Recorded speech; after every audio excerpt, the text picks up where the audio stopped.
Hello once again, good people. So about a box is put together here of recent used pickups from around town, different shops. So let's look at them together, show you what I got.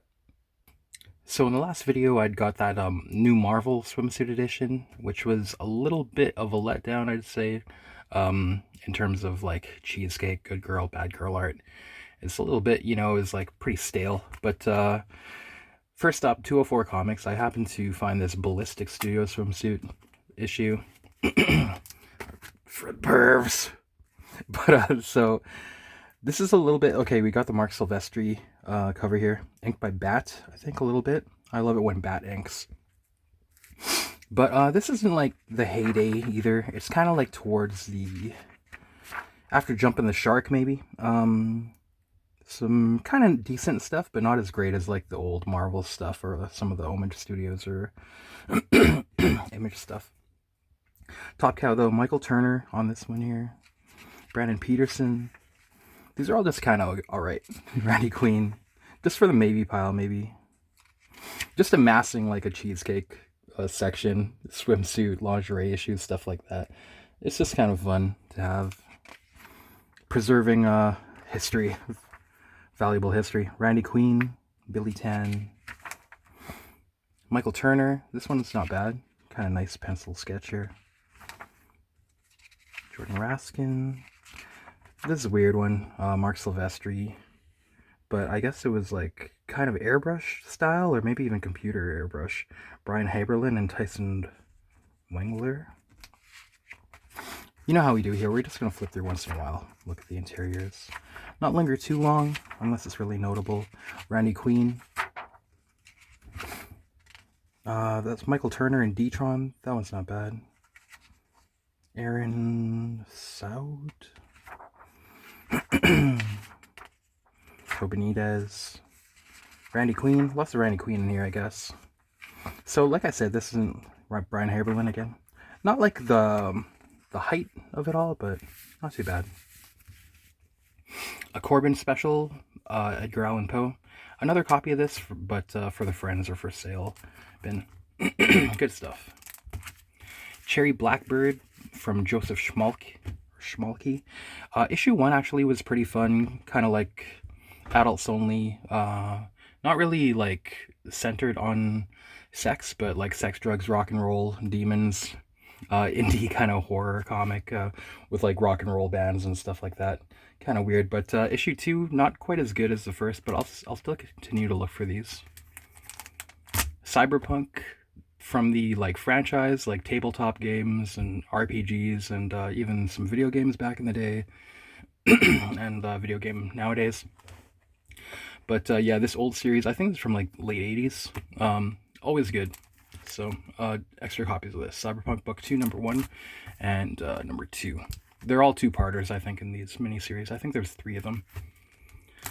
So, Mike Grell, James Bond 007, Permission to Die, Part 2.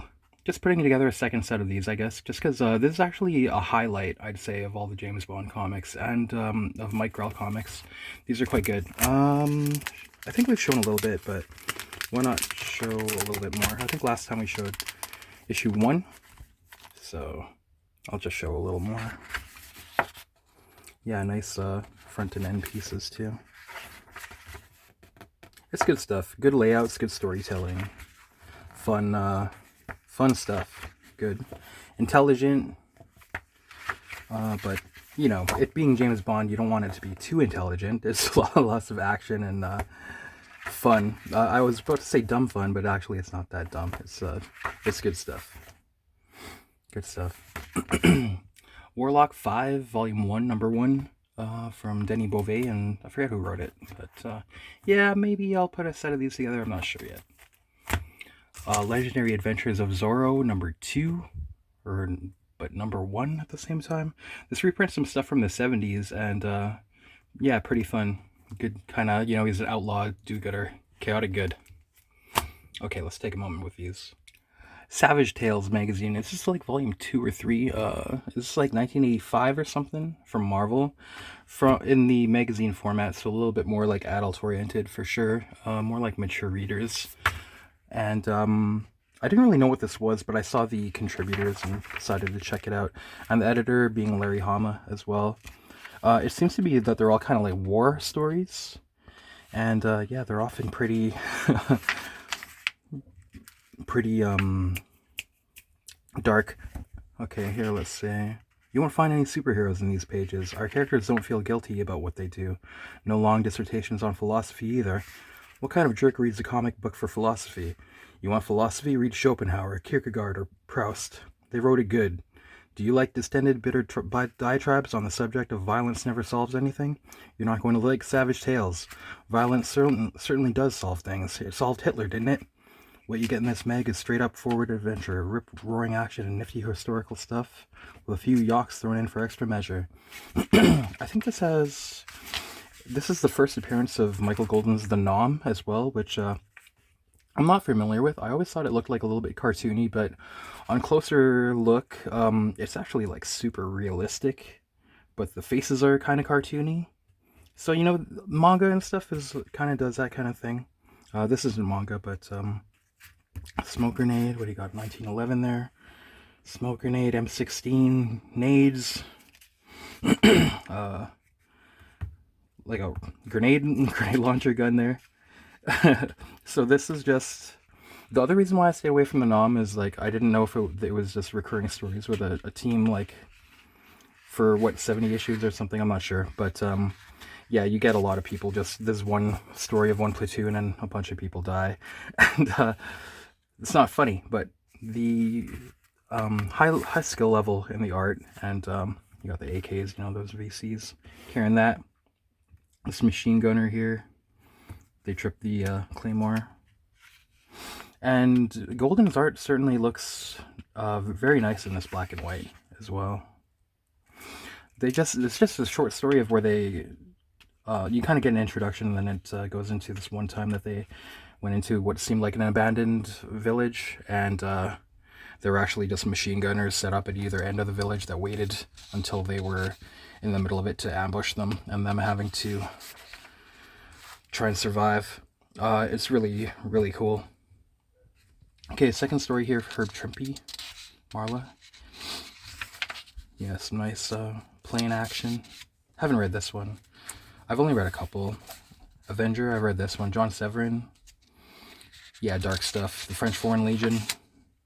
A guy who's trying to look for an ex-SS officer that he ran into back in the day that he heard is in the Foreign Legion, so he joins up too. Yeah, some dark, cool, action-y stuff. This series will put hair on your chest, it seems. So I got a bunch of these. Number 2 of Savage Tales. Let's see here. Oh yeah, some nice, is this Trimpe again? Yeah, Sky Warriors is Trimpe, I believe. But yeah, this kind of like experimental almost psychedelic pop stuff going on in magazines back in the day. It's, I'm a sucker for it. I like it. It's kind of a rare thing, so I like to see this kind of thing.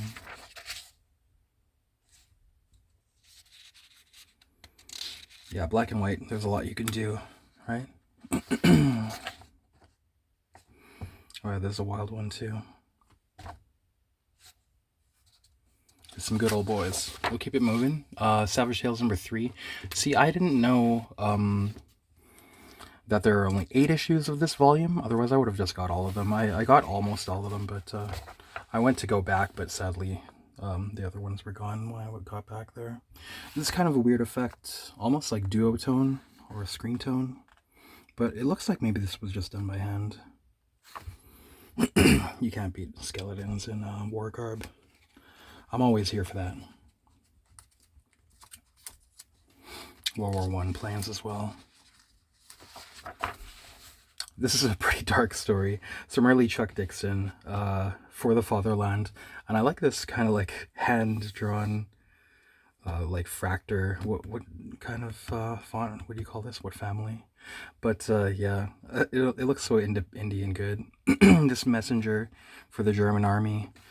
Just trying to get these papers, these documents to where they need to go. hits that like tripwire. Partisans are after him, and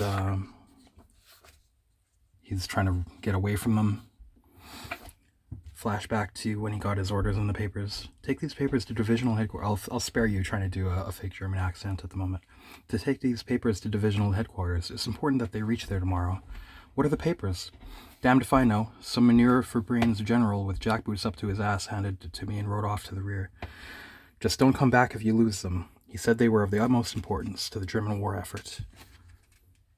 Yeah, and he's basically just doing stuff he could be getting like a Medal of Honor for the amount of effort and evasion and fighting off these partisans, taking toll on their numbers. Can't let them catch me. Can't let the partisans catch you. They'll torture you to death. They're crazy. Partisans in Yugoslavia caught a young Berliner from my unit. We found him later on strung upside down from a tree. They'd scalped him and cut off his eyelids and tongue and left him to die. He didn't live long after that, thank heaven. Yeah, still just this little adventure. Chuck Dixon always bringing it. You know, that reminds me of that Working Man, Chuck Dixon film that came out recently, produced and co-wrote by Sylvester Stallone. Let me go into that. I think I'll go into that later, but that's a recommend. I was surprised how good that was.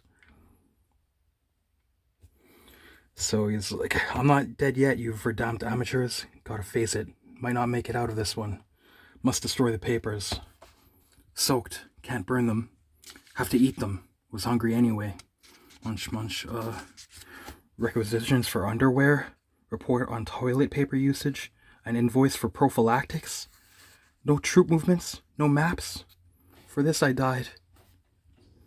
The last panel, you see some time has passed. You just see his corpse appears to be butchered and all cut up. They're taking the boots off of it. The end. That's the kind of endings you'll get in the Savage Tales, it seems. Lots of brutality, it seems. Even if not explicitly shown, then you can infer it. Savage Tales number 5 with a nice kind of weird kind of fantasy post-apocalypse babes cover, if you will. Some nice pinup. They got always pinups sparkled throughout. Sparkled? What was that? I don't know. I forgot the word I was looking for there. I guess this is a portrait of Larry Hama. He's doing the letters to the editor page. Pretty funny letterhead here that recurs throughout these later on. I think he was he a veteran of the Vietnam War? I forget. Of course, the head writer of G.I. Joe a lot of the time, and I think he wrote like the character cards, a lot of them too. Nice pinup. Henry Bismuth. Some more pinups. Some dark stuff. Ernie Chua was his. Is he AKA Ernie Chan? I think I've heard that. Anchor on Buscema's Conan a lot of the time. Savage Sword, I believe. Right? Okay, more Savage Tales number 6. And we won't linger too long. There aren't too many more. Or this is the last one, rather, that I picked up. I wish I got more, though. Chuck Dixon, The Regulator. I could have put a set of these together, and they are kind of fun to read. They can turn your stomach, though. Chuck Dixon and John Buscema. It's nice to see this black and white but John Buscema loose, kind of like brush. He must have been inking with a brush, right? It's kind of nice stuff. Kind of like it. Western tale. Okay, moving on. More back issues from 204. They often take stuff off the shelf after a few months and put it in bins at $1 less than the cover price, which is a pretty awesome modus operandi, I'd say. Works pretty good, I'd say. Simon Twitch number 12 and number 13. I'm looking for like story runs of this. I kind of want to read them now, but like without spoiling things by jumping around. Number 13, number 14. Kind of early-ish Conan from the dollar bin here, number 44. We've got Red Sonja guesting in this too. So kind of a cool find in the buck bin. Iron Man number 208. Nice cover. I had this issue when I was a kid, so I was like, yeah, cool. Oh yeah, some Jim Lee Marvel X-Men. What is this called? Collection. Let's get that taste of the old, the new Marvel swimsuit out of our mouths by looking at some of this. It's nice, Mr. Sinister. This is like kind of what you want, rather. Mojo. Well, when it comes to babes, anyway. I don't know. His babes look so nice in this card set. Cerise. White Queen. Those thighs. This cable is a little lackluster, though, I'd say. Another Marvel X-Men collection, Jim Lee. This is number 3. This just reprints the card set that he did at a larger size. Polaris. Shadowcat. The Brood. Mask. This is like when he was hidden. But they look better shrunk down in the card size, maybe. This Lilandra. So babified. Strong Guy with, I guess, Polaris there. Nice piece of Mastermind. Domino looking out the window like Malcolm. Is this a swipe of Malcolm X even? Maybe it is, right? Maybe. She's looking good. Saturnine. Nice coloring too on this. Okay, 50-cent bins. Alien Legion number 1. Why not? Baker Street number 7. In the 50-cent bin, Batman Year 1 Part 2. So this is Batman number 405. A little bit like beat up though. Maybe moisture damage? Maybe not. I don't know. The cover is like the only thing that's a little bit wrinkly. But it's probably still better than a VG. Maybe like VG Plus or Fine Minus. So pretty cool. Same with this Frank Miller Daredevil. I'd say there's like Fine Minus or VG Plus. From Born Again, Daredevil number 231.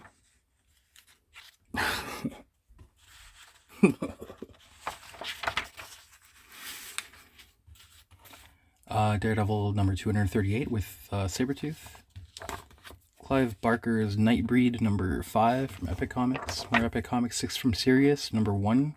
They might have more of these, so I think I had planned to read this and maybe go back if I'm into this. Doug mentioned Paul Gulacy. Solomon Kane number 3. Always groovy. Wolverine volume 2 number 3. A bunch of these. Number 4. Number 6. Number 7. Guest starring Grey Hulk there. Buscema. Number 11. Kevin Nolan cover, I think, right? Number 12. Again. Alright, moving on. I happened to pass by Caledonian Place Mall, and there's kind of like a toys and collectibles store there, but they have cheap bins of comics by the front door. I don't know how they got these, but it's kind of been like dead stock. It's mostly all modern Superman stuff, I think, and like Action Comics. But I did find this issue of they were like $2 a pop there. I want to say maybe about a year ago. But they went down to $1, and I've happened to find this there. I hadn't seen it the first time, so maybe their stock is replenished a little bit.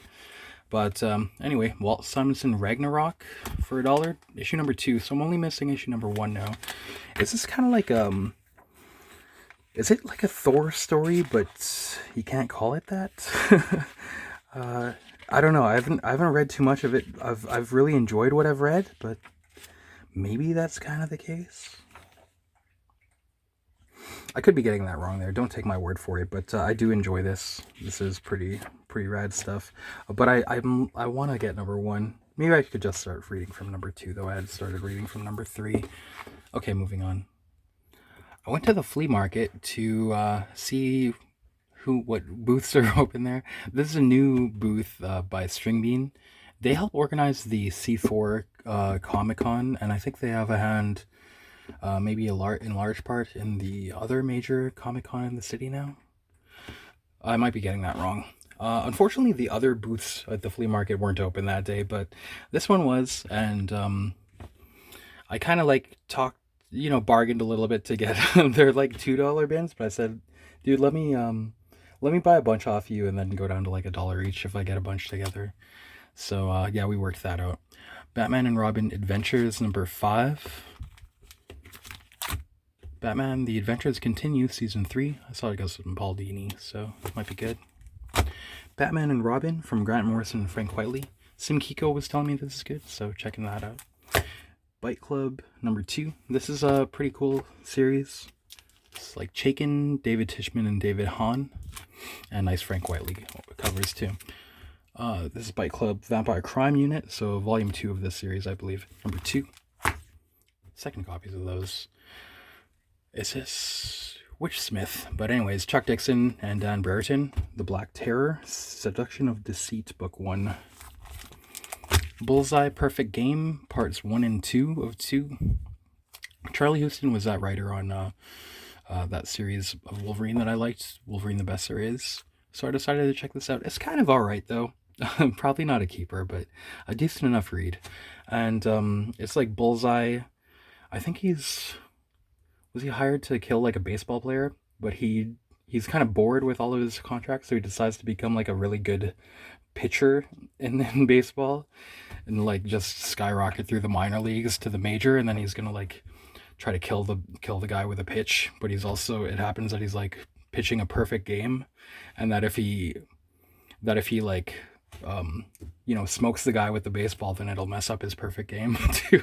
Like it would be like a record or something. So he has a little bit of a conundrum when it comes down to, after this like year-long kind of campaign to work on this one assassination. Just he's trying to make him like a piece of art, his assassinations, but then he kind of has that conundrum that he runs into.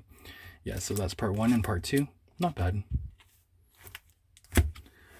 I heard this series is really good. I mean, one of the better superhero runs of modern times. I had Brubaker on Captain America.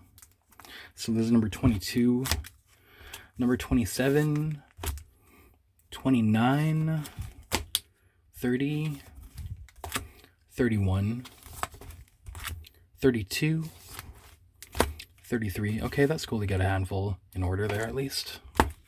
And number 618. But I think this, Kiko, you were telling me that this, what do you call it? It like continues, but it's just going back to legacy numbering or something. So confusing though. Captain America 618. More Brubaker. The ones I've read of this on Catwoman were pretty fun, but unfortunately still not, I don't like have like a little run in sequence together. I'm kind of waiting to get that before I read them, because they're always like overarching storylines. Catwoman number 5. Number 26 is with Paul Gulacy and Palmiotti. 27. Dark Horse Presents number 23. And the Children 2. And the Children 2. Ready, aim, fire! Featuring the Filipino Massacre. It's for some history buffs here and some war historians. Let's check it out. Before Afghanistan, before Auschwitz, there was the Philippines. The Moros were the fierce, proud ruling tribe of the Philippines. They lived mostly on the island of Mindanao and in the province of Sulu.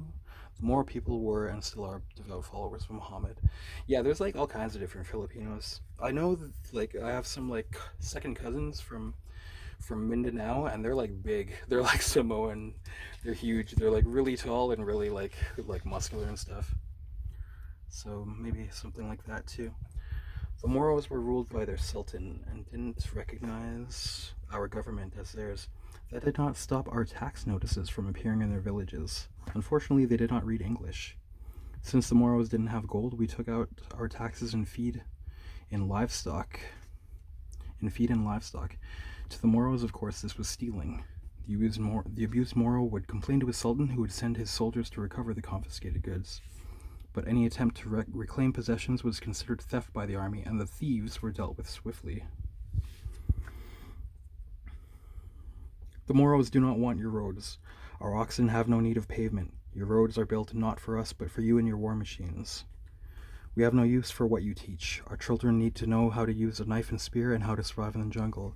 There is no sense to their learning medieval English history. You don't teach Islamic history or that of China and Japan, bigger and greater nations than yours. Keep your schools, keep your taxes.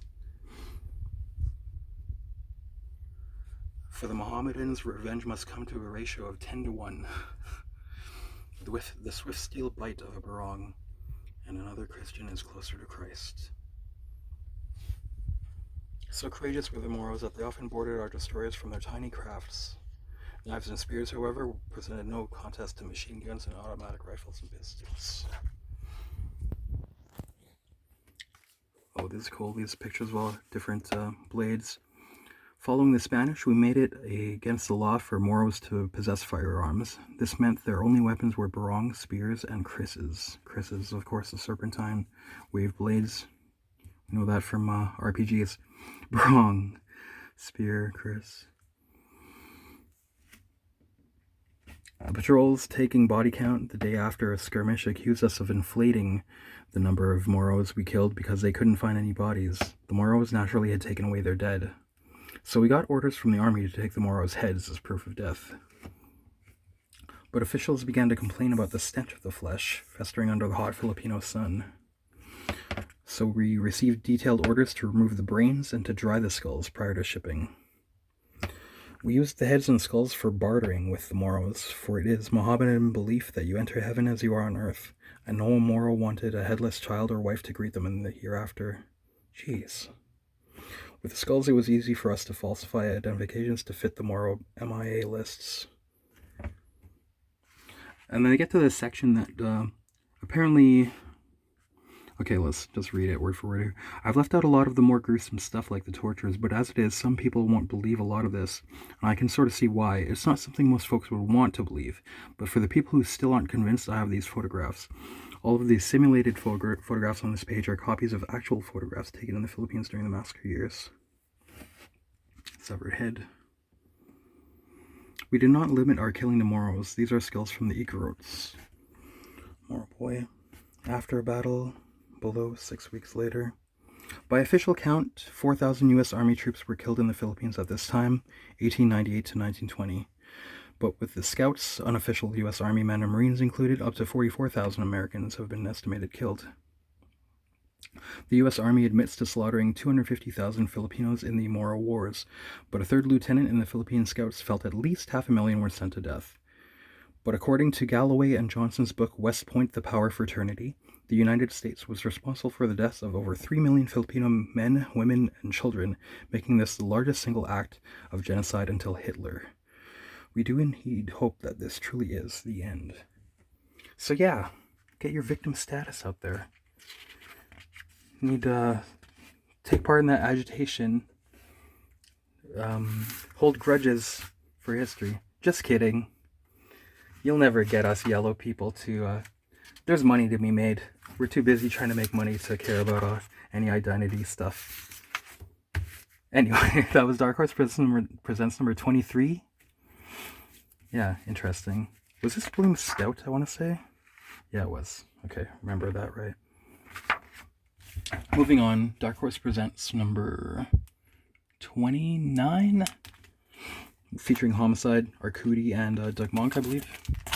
Number 37, some Heartbreakers, and Bacchus. Some early-ish G.I. Joe, but it's got marker on the cover. But still, it's kind of cool to get G.I. Joe for $1. Early stuff. Number 7. Number 14.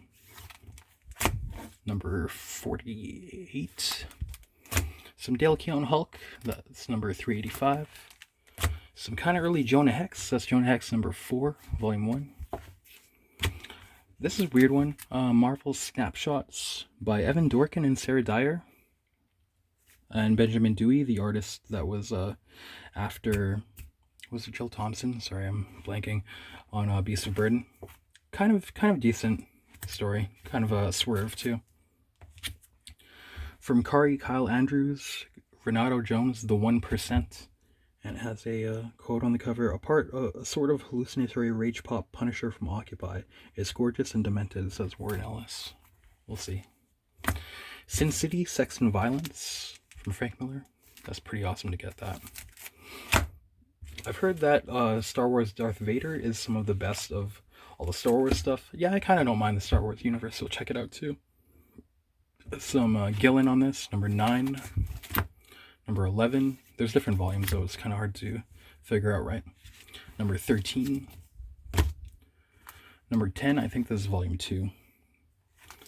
Number 15, Star Wars Age of Rebellion Darth Vader. Number 1, the pack. Yeah, we'll just see about those. I read a couple and they were pretty cool. Actually, kind of fun. I'll always get Walt Simonson Thor when I see it cheap. This is Thor number 357. Some Beta Ray Bill also. And 374. Hey, some more smut. Top Cow Secrets Winter Lingerie Edition. Let's take a look, right? Nice kind of painted Mark Silvestri cover here. Yeah, this is just kind of so-so again, too. A lot of 2-page spreads, though. That's kind of good. Kind of a weird face on that one.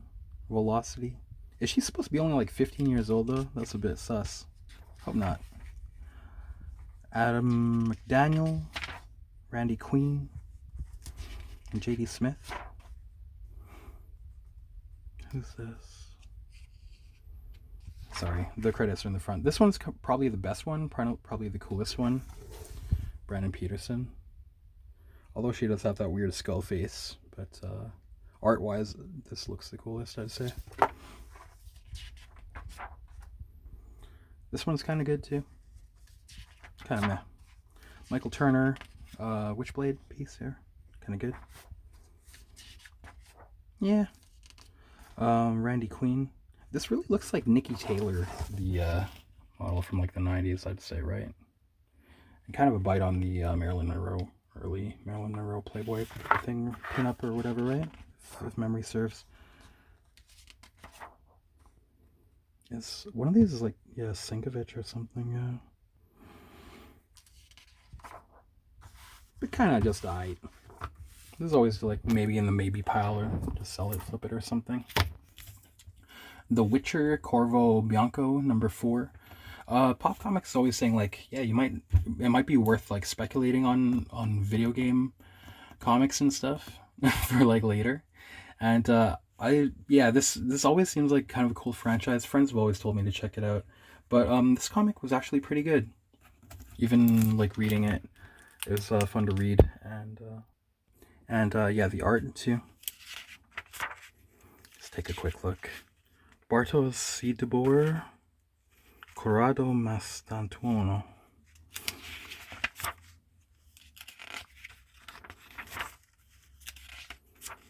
Yeah, this is pretty good, man. I actually like would want to read more. They actually got me intrigued. Okay, some more Wolverine, issue number 3. And there's a booth there that has, like my friend said, there's like his friend is setting up and like focusing on like old underground and independent stuff.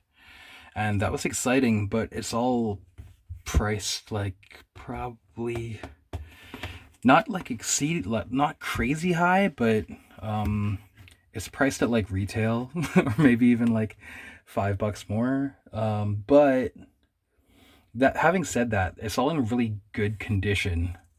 So it's a lot of like old underground stuff, but it's in really great shape. So you're kind of paying like maybe $20, $25, even up to like $30, $35 an issue. But yeah, which is like rich for my blood, because there aren't like, outside of Corbin stuff, there's not like, I'm not trying to get anything and everything for underground. I'm pretty, it kind of depends for me on like who did it. But yeah, if you're interested, that booth does have like pretty awesome stuff, but it is like you might want to try to do bulk or something to get a deal. But yeah, I got this Airships of Atlantis, Discover Mu, the land that never was. This is the hidden history, man. This is what the Illuminati won't tell you, but they have to tell you in a way. They have to disclose it. Maybe this is how they're gonna do it. Airships. Yeah, this looks kind of wild. So, looks kind of too wild and interesting for me to pass up. We got all this like ancient technology and stuff. We'll go into this more in a later video when we cover the occult and like weird history section of the bookshelf, maybe at some point when we look at actual books. But yeah, this looks pretty good. And like I said, these are like crazy. These are crazy good shape. This is like near mint, man. Would it be called that if it's from like the 70s or something? And it's so. I mean, there's a little bit of foxing, like a very small amount. There's no creases or anything, or well, there's that. Maybe VF or NM minus, but yeah, everything like that seems to be in condition like that. So yeah, see what you think. Definitely worth checking out if you're into that stuff, though. But you'd have to bring your wallet. Okay, perusing some of like the just in new stuff bins at Mighty Comics, found some of this Kelly Jones and Doug Mensch Batman that I was kind of looking for. Number 530, 531, 532. He sold me this kind of beat up copy of Eerie for $1. This is Eerie number 118. Nobody in here I'm familiar with, I don't think. As far as the contributors go. Nah, I don't really recognize any names there, but we'll check it out. Yeah, it was, I guess this was like restored, if you will, so $1. Marvel Tales, number 84. Always getting those. Some Charlton Romance. This is Romantic Story 130. I have so many plans for us, Carol. I can't take this much longer. He's bound to find out that he's going to die. Rough. An issue of Snarf, number 13. There were a bunch of these there, but looks like we got Joe Matt and guest cartooning, or unless it's emulating Robert Crumb. But the reason I got this was for Powerhouse Pepper. I'm always looking for a Powerhouse Pepper. It's something I really enjoyed as a kid. But I didn't really dig this story, to be honest. I was like, oh, if I was a kid, I'd love it, but still pretty good. The thing I like about Powerhouse Pepper is kind of like, he'll just punch like the Bluto type character in the face rather than taking as much guff as Popeye would. But in this one, he's taking some guff, unfortunately. Oh, this one, okay, this rules. Doug Allen, one of the funniest cartoonists out there. We're going to linger here for a minute and I'll read this strip to you. Because it's too, I don't know, I just love Doug Allen. There's something about him. Hello, Droopy Drawers and Bikini Bear by Doug Allen, 1989. Hello, Droopy Drawers. Hello, Bikini Bear. You're just in time to help me move. Hey, that's really great. Why are you moving? For my poetry? For your poetry? Yes, I need more peace and quiet so I can write. By the way, do you want to hear a new poem? Sure. Twisted pile of feces, you are my special friend. Dead putrid pet, you made the feces before you croaked. Keen thing, groovy. The end. Hey, that is a good poem. Thanks, Droop. You want to buy it? No thanks. By the way, where are we moving this stuff? Wait, I just got an idea for a new poem. It looks like I'm doing all the work here. Where do I put this stuff? Bikini Bear, where are you? No wonder he was so glad to see me. Why do I always let him boss me around? Bikini Bear, what are you doing?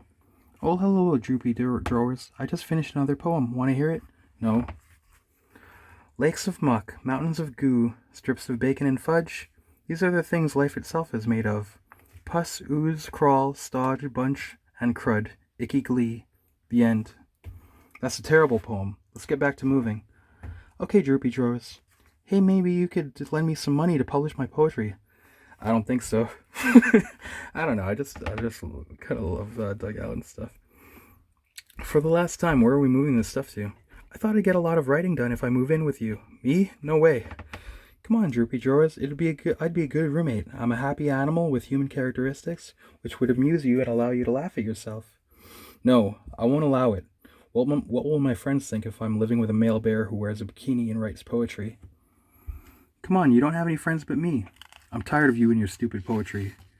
How can you resist a cute fluffy bear in a bikini? Easy. Besides, as soon as I sell some poetry, I'll help with the rent. So pick up those boxes and let's go. I can't believe this is happening. He's crying. Oh, I'm so excited. I think I'm going to write a poem. Droopy's thinking, I'm such a loser. This sucks. Bikini Bear is dancing down the sidewalk. How about this for the beginning of a poem? Corn-fed cadaver of doom, black, dead rat with a hangover. Marry me, marry me. Droopy is thinking, I can't sit around here anymore. I have to get a job. looking in the mirror. But who would hire me? Nobody, that's who. How about this one? Rancid batch of organs, crusty pile of fish parts. How shall I win you? Droopy's just lying in front of lying in the street waiting for a car to drive over. You know what? This is a little bit longer than I don't think, maybe my reading's not doing the best of this, but these guys come, all of a sudden these, guys come and they want to offer Bikini Bear $1 million for his poetry. It's so nice to meet you, Mr. Bear. I'm Morton Hiffen, the publisher. We'd like to publish a book of your poetry and pay you $1 million. That sounds good, boys, but I'll have to ask my friend Droopy chores. It will mean I'll have to move out of here. I hope you don't mind. Goodbye. Goodbye, Droopy drawers. Good riddance to bad rubbish. I don't know what I ever saw in that bear. Ring, ring, ring. Hello, Droopy. It's me, Bikini Bear. Can I come back? No. What happened? Well, it turns out they didn't want me for my poetry at all. They wanted me for a circus sideshow. Yeah, I guess they don't get many bears with bikinis who write poetry. Yeah. I don't know why that's like hysterical to me to read. Maybe I'm odd there, but I think my writing couldn't quite inflect the tone that I imagine them having. Anyway, that was Snarf. I'll get into the end here, guys. Some Tank Girl number 2. I saw that there's Jamie Hewlett Tank Girl, which is a little bit harder to get for cheap, so he sold these to me for like $1 or $2 each. So we'll see. There's something I didn't really check out when it was coming out. It didn't look like my thing when I was a youngin'. I was like, that's trying to be cool. It looks like it's hard to be all edgy. But it's Pete Milligan and Jamie Hewlett's a good artist too. Number 3. Getting close to putting like an Uncanny X-Force second set together. I'm over halfway for sure. This is number 26 and number 30. Lastly, why not? I'll just show you. I got this stuff at a thrift store. Happened to pass by. You know those Mennonite ones are like real cheap. Like the thrift store prices are going up everywhere. It's pretty ridiculous. Non-profit organizations, right? Doesn't that just mean that they don't have to pay taxes and operate at like a non-profit, but they still, as long as they pay their higher ups like huge salaries? So it's getting a little weird out there. But a DVD of Apocalypto. This is from one of the good thrift stores. Still keeping it real. This PC games Soldier of Fortune from like around the year 2000 or so. $2 for that. This, I've talked about this before. One of the best like shooter games ever from back then too. Polygonal, based on the Soldier of Fortune magazine. This was Raven Software, who went on to start doing like Call of Duty and shit after. But this is like adults only, kind of like Mercenary. You're going around the different parts of the world stopping terrorists, but you blow off like parts of their bodies and they react differently. They're like the enemies are composed of different polygon body parts, so you could like shoot off their arms and they'll be like, ah. You could even shoot them in the dicks and stuff and they'll be like, ah, holding their crotches. And it's a pretty good tactical shooter too. Like the AI is like pretty intelligent as well. So this is kind of like an old gem that's sought out a little bit. Soldier of Fortune. For the cabin, I might be out there by the time you get this. I saw these Bud Light sunglasses, crispy boys. They're kind of too funny not to grab for $1. Yeah, so that does it, guys. Oh yeah, what I wanted to say too, I forgot to tell you before, that Working Man movie was pretty good. Chuck Dixon, and it's kind of like he was trying to write like a Punisher. Like, I don't care about movies nowadays, especially like I was saying, that's kind of like a trope where like, fuck around and find out. They shouldn't have messed with, like, they thought he's just a normal guy, but he's actually a badass. But it's not just that run-of-the-mill crap, rage bait. But, yeah, he was trying to make it, like, kind of like a Punisher thing, and he takes out, like, this human trafficking ring, and he just, like, totally executes people all the time. It's really Punisher-like. And I like how he's, like, the Bernthal portrayal of the Punisher, I think it's like too emotional, and he's always like freaking out and going like, oh, no. And that in the Working Man, he's like he's just like a cold, calculated killer. It's pretty good. The body count is so high too, and the action, it's so much like a Punisher thing. It's pretty good. I recommend. So the reason I'd recommend that too is like he'd like to make that a franchise. Like I said, it was produced by Stallone, and he like kind of wrote it in tandem with Stallone, but he couldn't do it, so they gave it to Statham. So I wasn't like a huge Statham fan, but yeah, it would be nice if more of those come out too. That would be totally rad. It's totally like a pulpy thing that I would enjoy. Like I'd be like, if a movie like that was coming out like once every year or two, I'd totally be down for that. Okay, guys. What else can I recommend out there? There's something else. I'm forgetting it now, though. I'll come back to it next time. But yeah, thanks for watching, guys. Nothing too weird in this haul, but I'm sure I'll find weird stuff later. And the other thing I want to ask, how the frick are we gonna order stuff now? Like, there's so many indie titles and like that I don't know how I'm gonna try to order them from the comic shops or like find out even what's coming out, you know? So if you have any advice on that front, please let me know. All right, thanks guys, and take care out there. Have a good remainder of the summer. Peace.